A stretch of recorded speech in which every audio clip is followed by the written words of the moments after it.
भक्तजनों, आपका हमारे चैनल दैविक मंत्र पर हार्दिक स्वागत है। प्यारे भक्तों, महावीर श्री हनुमान जी केवल राम भक्त ही नहीं बल्कि संपूर्ण ब्रह्मांड में भक्ति और बल का अद्वितीय उदाहरण है। यदि मनुष्य जीवन भय, दुख, चिंता और संकट से घिर जाता है तो सबसे पहले उसका मन किसी ऐसे सहारे की तलाश करता है जो उसकी रक्षा कर सके। इसलिए जब भी संकट जीवन को झकझोरता है तब महाबली हनुमान जी का स्मरण करने से अकल्पनीय शक्ति और साहस प्राप्त होता है। इसलिए आज हम महावीर श्री हनुमान जी का एक संकट नाशक मंत्र लेकर आए हैं, जिसका जप करने से न केवल आत्मबल मिलता है बल्कि जीवन की नकारात्मक शक्तियां भी दूर हो जाती हैं। इस मंत्र की ध्वनि लहरें वातावरण को शुद्ध करती हैं और साधक के हृदय में आशा का संचार करती हैं। इस मंत्र की विशेषता यह है कि यह साधक को नकारात्मक शक्तियों से तो बचाता ही है, साथ ही शत्रु बाधाओं को समाप्त भी करता है, आर्थिक संकट को कम करता है और भय को नष्ट कर आत्मविश्वास प्रदान करता है। इसके जप से जीवन में स्थिरता आती है और एक ऐसा आत्मबल मिलता है जो हर कठिनाई से ऊपर उठकर विजय दिलाता है। तो आइए भक्तजनों, आज से और अभी से इस मंत्र का श्रवण शुरू करते हैं। वीडियो पसंद आए तो वीडियो को लाइक, शेयर और चैनल को सब्सक्राइब करना बिल्कुल भी ना भूले। साथ ही कमेंट बॉक्स में जय श्री राम अवश्य लिखें।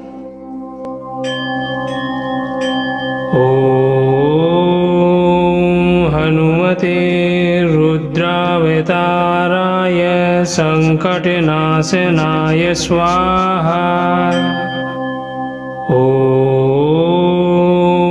हनुमते रुद्रावताराय संकटनाशनाय स्वाहा।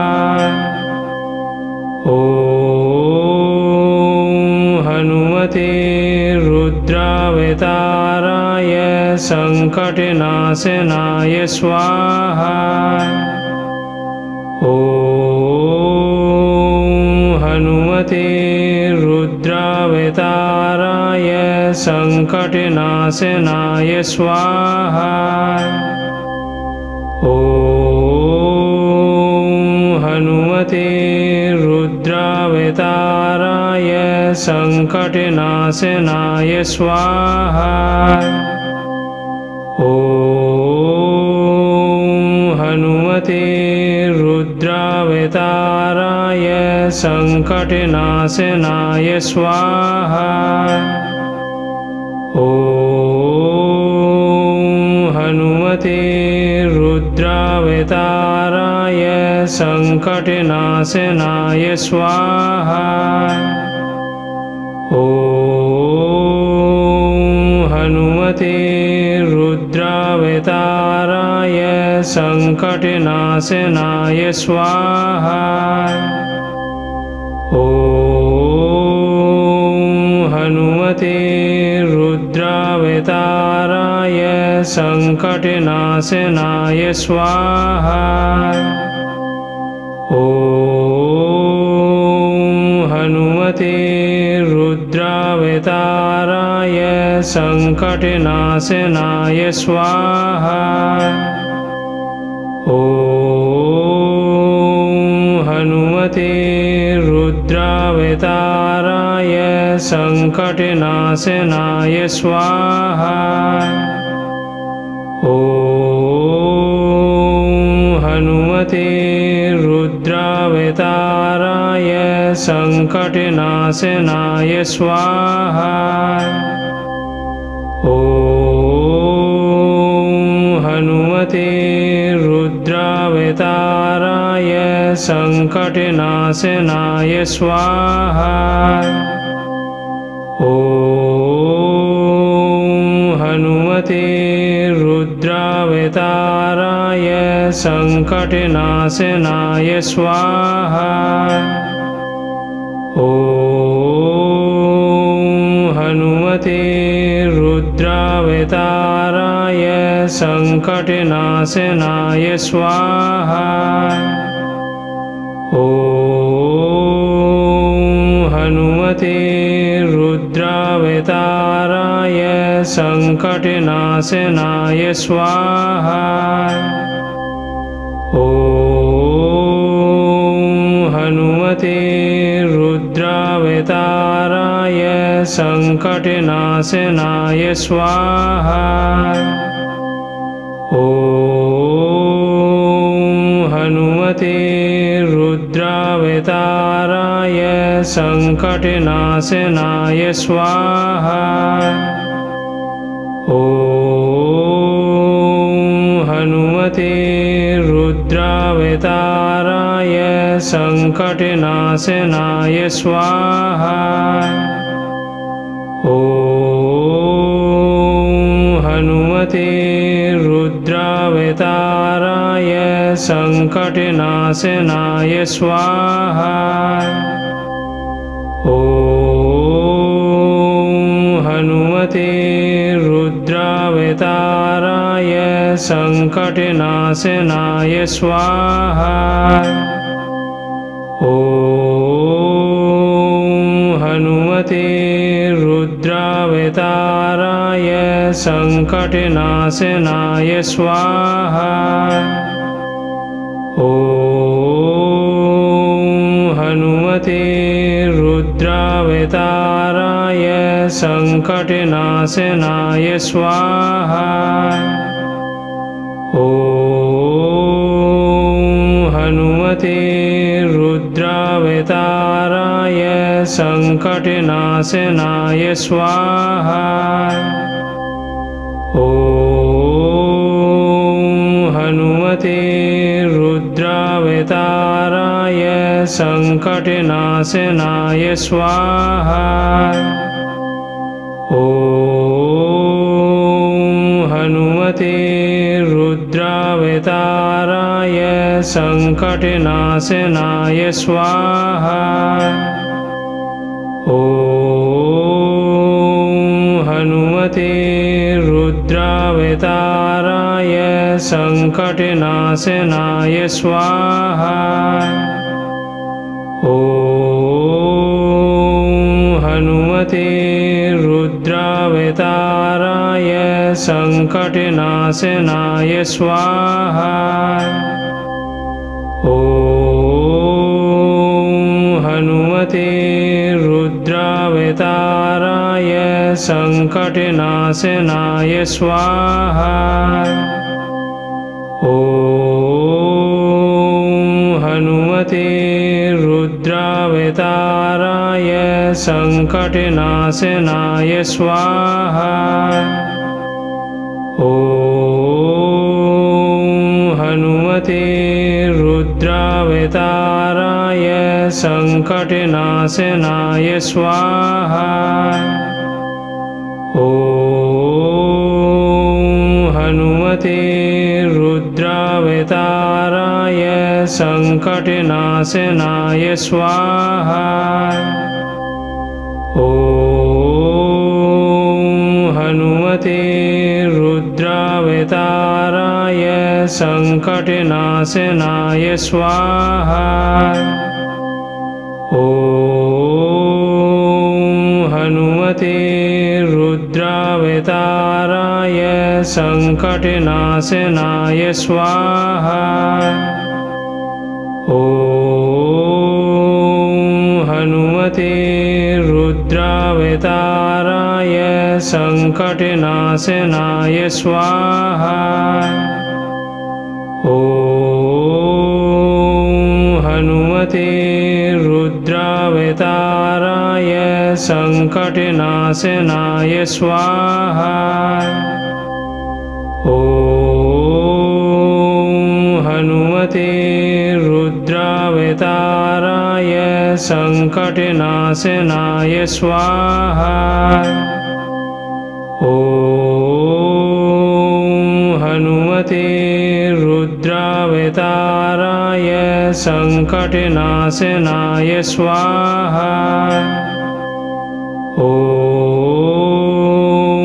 हनुमते रुद्रावताराय संकटनाशनाय स्वाहा।